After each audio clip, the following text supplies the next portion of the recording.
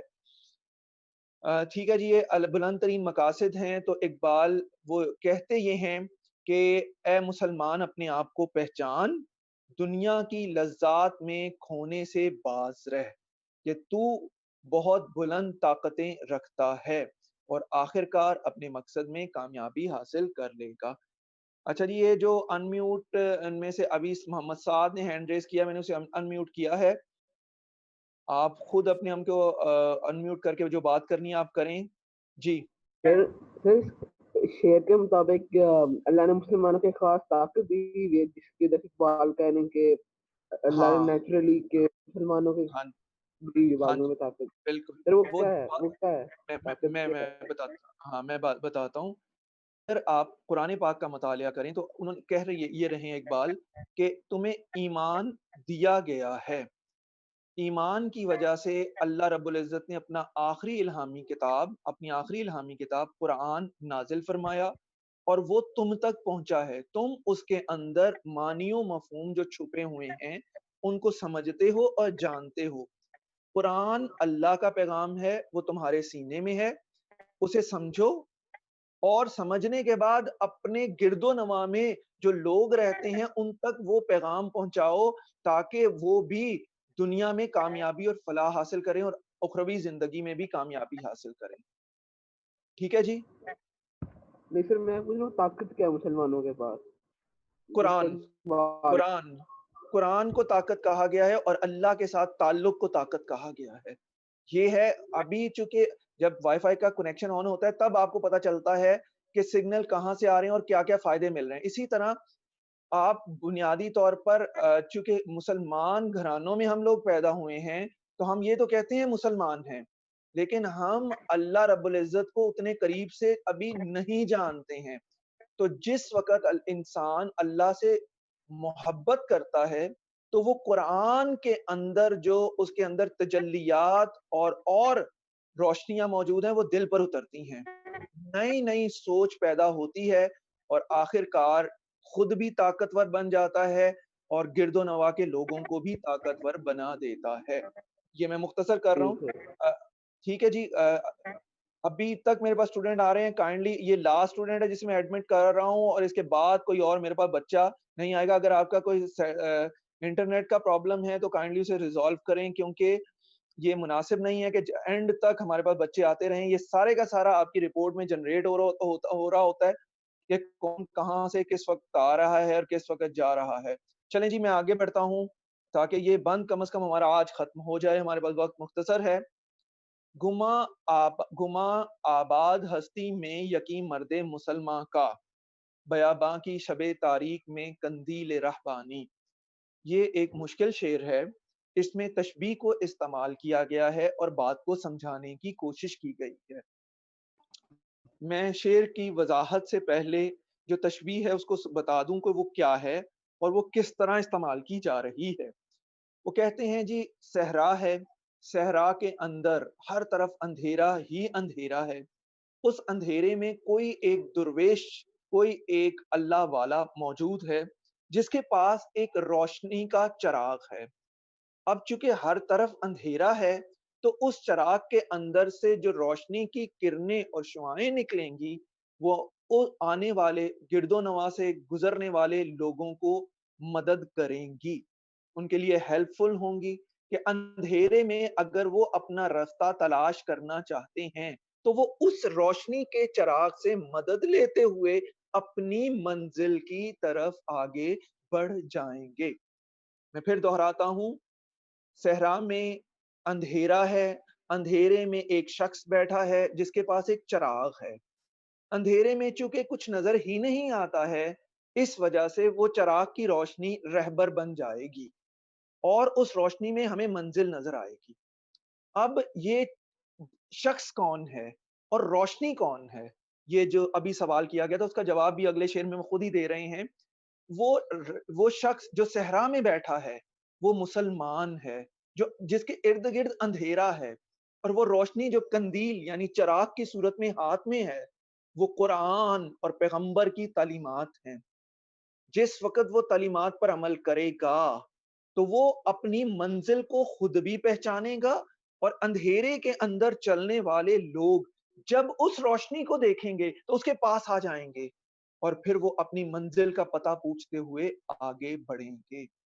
اقبال یہ اس لیے مسلمانوں کو کہتے ہیں تمہارے اندر اللہ کی ذات کا بھروسہ، اللہ کی ذات پر جو یقین ہے، وہ در حقیقت یہ وسوسوں اور وہم کی دنیا میں سب سے کامیاب ترین طاقت ہے۔ یقین ایک خیال ہے کہ میں اللہ کو مانتا ہوں، میں اس کے سامنے سر جھکاتا ہوں، وہ میرا مالک ہر حالت میں میرا مددگار ہوگا۔ جب ہم یہ سوچتے ہیں تو ہمارا یقین پختہ ہوتا ہے، اور غیب سے روشنیوں کی طاقت شعاؤں کی صورت میں ہمارے دل کو مضبوط کرتی ہے، اور جن کو خدا صاحب نظر کرتا ہے وہ اس روشنی اور اس طاقت کو دیکھنے لگتے ہیں۔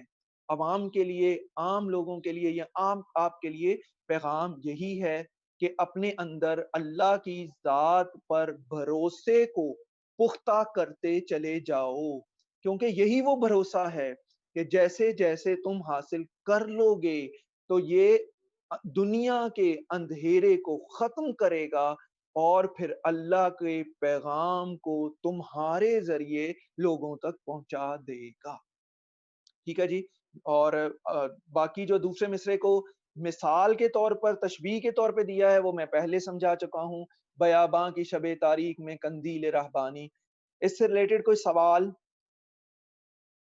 کوئی ہینڈ ریز کرنے؟ میں نے کوشش کی ہے کہ بڑی سادگی سے اسے بتا دوں، کیونکہ اقبال ویسے تو مشکل ہے، لیکن جب اس کے معنی و مفہوم کو پتہ چل جاتا ہے تو ہم اس کو بیان کر سکتے ہیں۔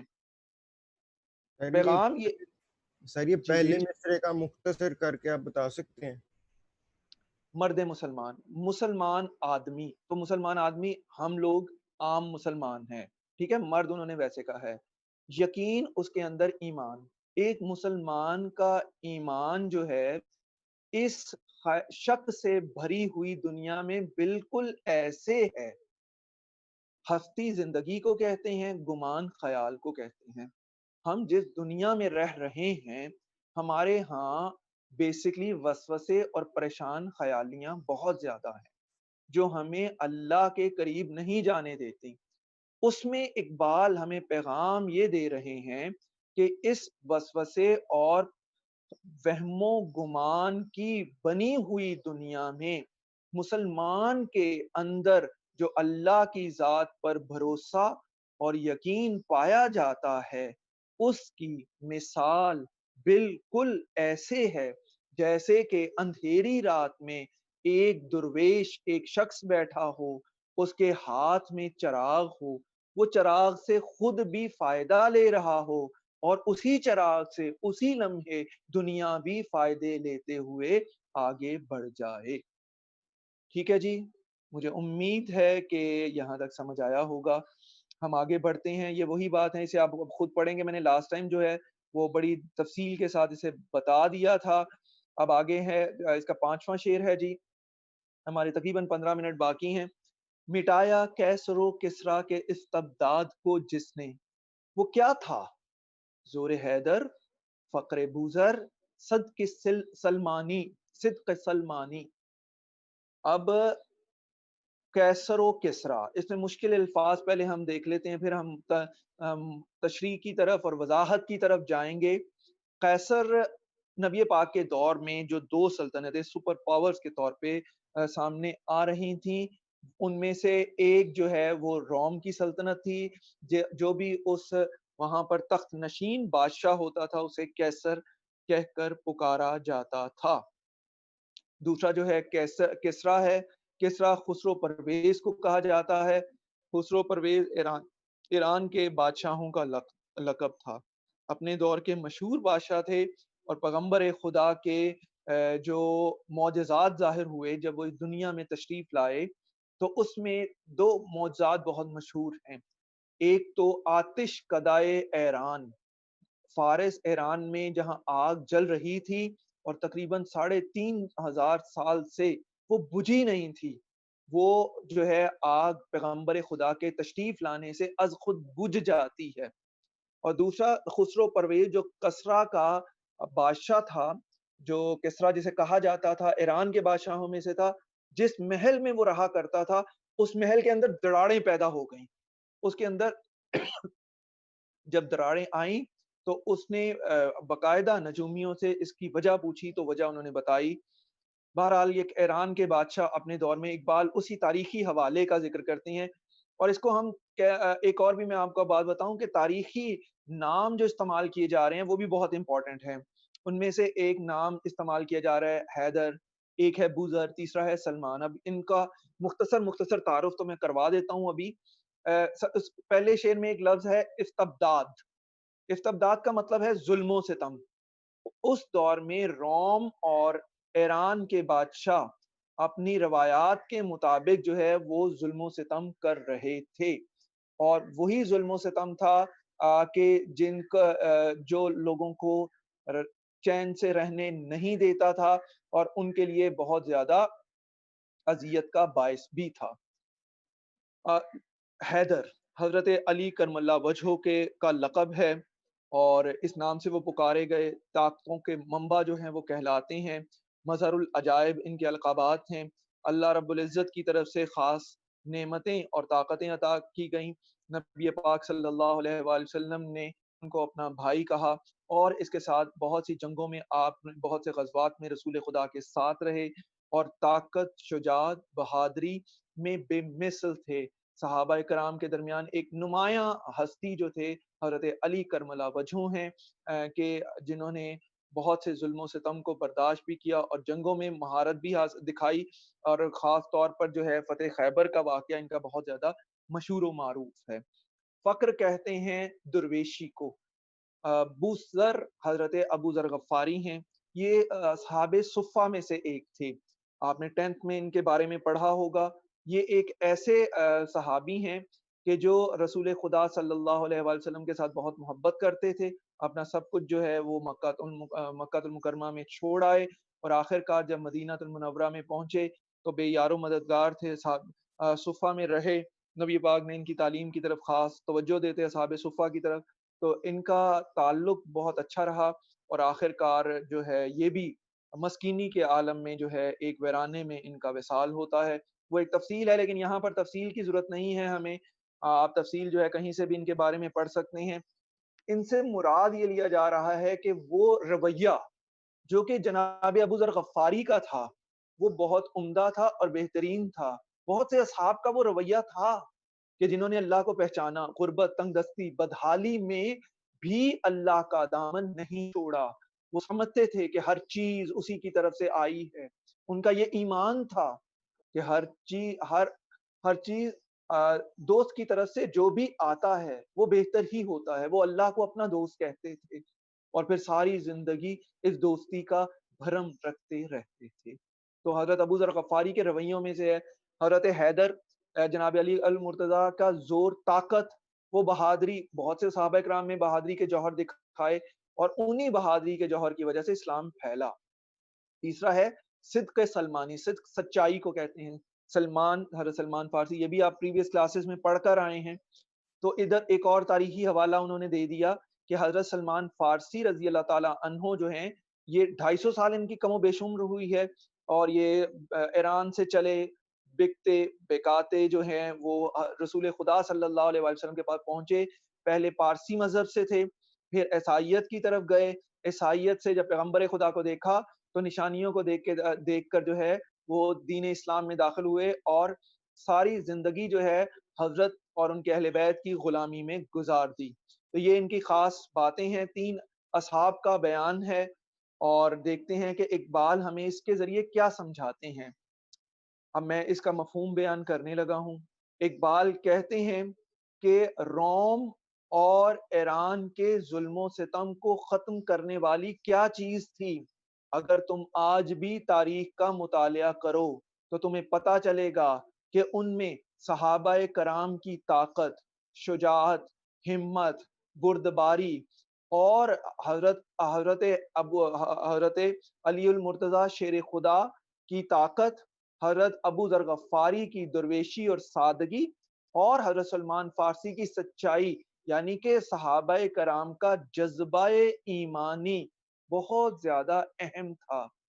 جب انہوں نے اللہ کو مانا، اس کے سامنے سر جھکا دیا، تو ساری زندگی اسلام اور اور نبی پاک کی محبت میں گزر گئی، اور یہی وجہ تھی کہ اسلام پھیلا، اور جہاں پر یہ جاتے تھے لوگ جو ہے ان کے رویوں کو اور ان کے کردار کو دیکھ کر دین میں داخل ہوتے تھے۔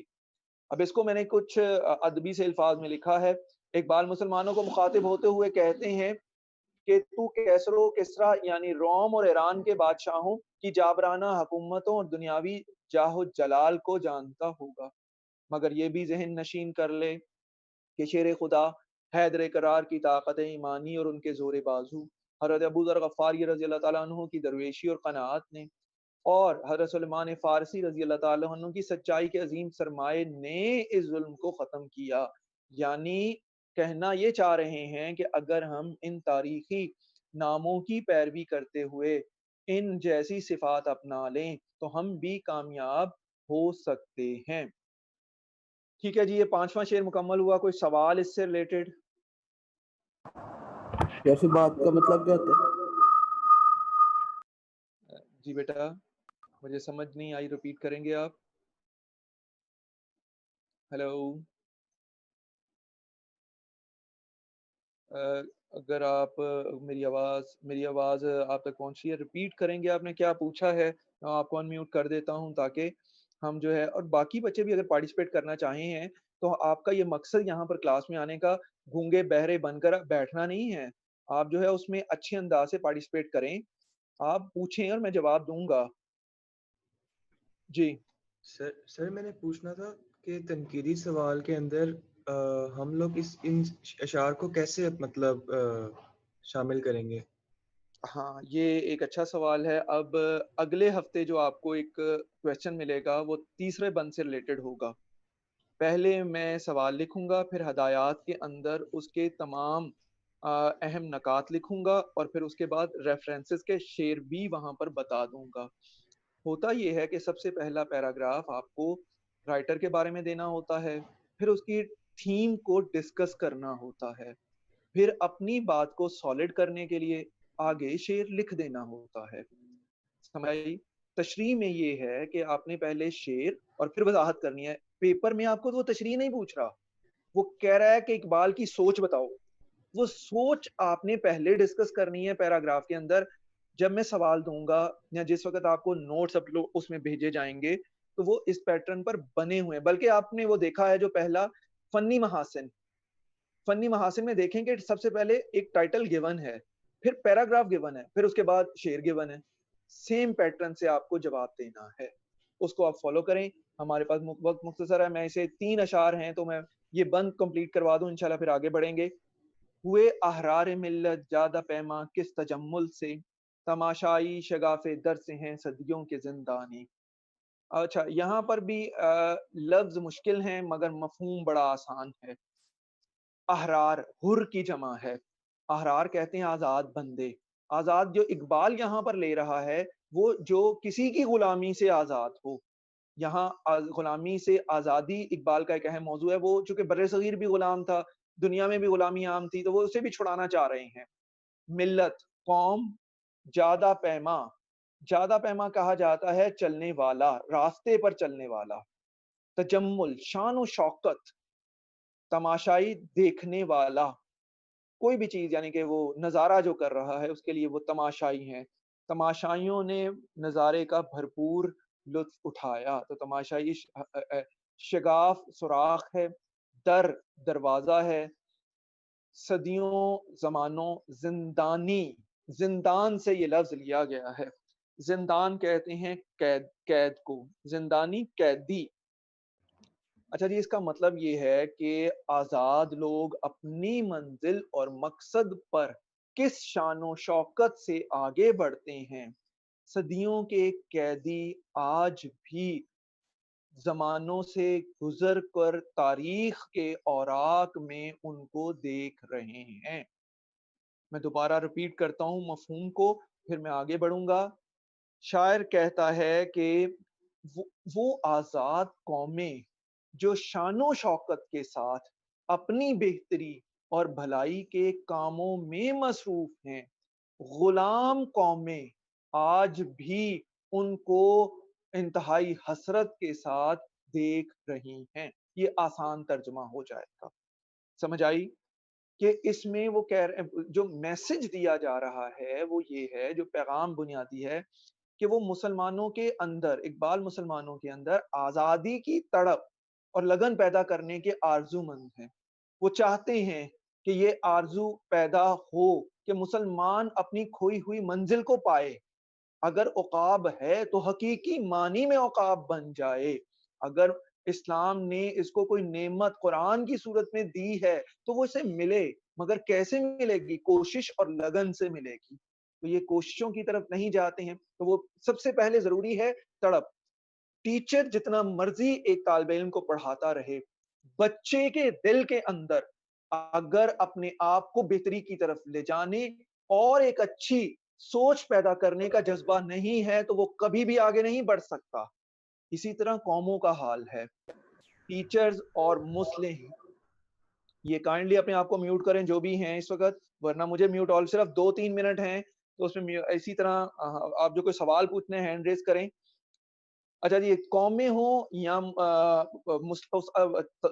طلباء ہوں یا قومیں ہوں، مصلحین اور اساتذہ یہی کام کرتے آئے ہیں کہ ان کے دل میں لگن اور شوق پیدا کرتے ہیں، جس کی وجہ سے غلامی کی زنجیریں ٹوٹتی ہیں، آزاد فضا میں سانس لیتے ہیں۔ تو اقبال ملت اسلامیہ کو کہہ رہے ہیں، غلامی میں جکڑے ہوئے قیدیوں اٹھو، دیکھو کس طرح ملت کے آزاد لوگ، آزادی حاصل کرنے والے لوگ شان و شوقت کے ساتھ منزل کی طرف بڑھ رہے ہیں۔ ابتدائی دور میں مسلمانوں نے آزادی تن آسانی سے حاصل نہیں کی، بلکہ سخت محنت اور جد و جہد سے حاصل کی ہے، اور ہمیں بھی یہی کہہ رہے ہیں۔ وہ احرار ملت مراد آزاد ترک بھی ہے۔ اس دور میں ترکوں کے علاقوں پہ قبضہ کیا گیا، مگر کچھ علاقے آزاد کروائے، تو انہوں نے پیغام یہ دیا کہ اگر وہ کروا سکتے ہیں تو تم کیوں نہیں کروا سکتے، لہٰذا کوشش کرو۔ دیکھو مجاہدین اسلام اور مجاہدین اسلام امت مسلمہ کے فاتح کس شان و شوکت سے اپنی منزل کی طرف بڑھ رہے ہیں۔ جی بیٹا، یہ صرف جو ہینڈ ریز کر رہے ہیں، کوئی بات پوچھنی ہے تو پوچھیں جی۔